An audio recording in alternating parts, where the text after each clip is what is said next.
Scott Parker, hi James, I've had the GI360 stool test and it's come back with no real findings of parasites, yeast, pathogenic bacteria.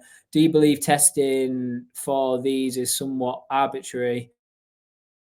And the majority of people do indeed have some kind of gut dysbiosis with any of the above present in reality. Well, Scott Parker, you do talk very well.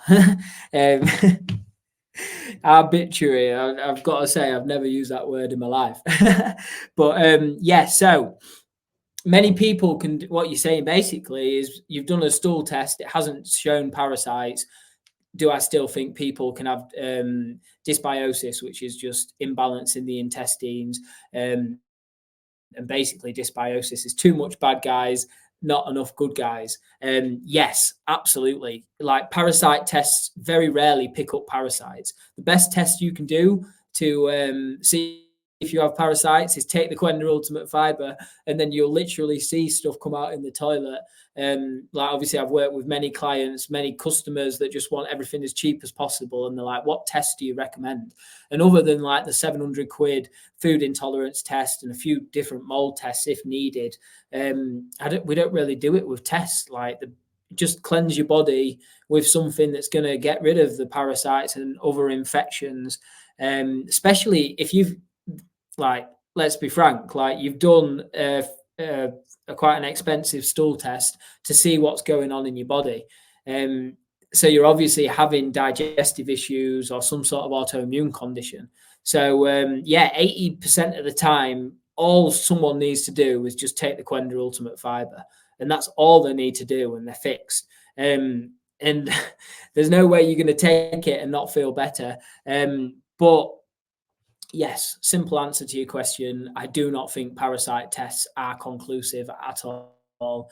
And the reason for that is these like you've done a stool test. So the test for parasites by dissecting your stool and going in there and seeing if there's parasites in there. The definition of a parasite is something that lives and thrives off the host to the host's detriment. So like a parasite's not going to just come out in its stool, in your poo, and just commit suicide and go, right, I don't want to live in this body anymore.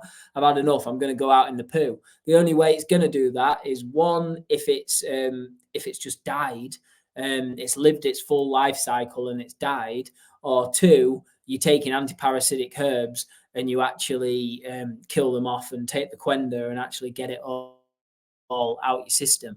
So yeah, I do not think that stool tests are very relevant.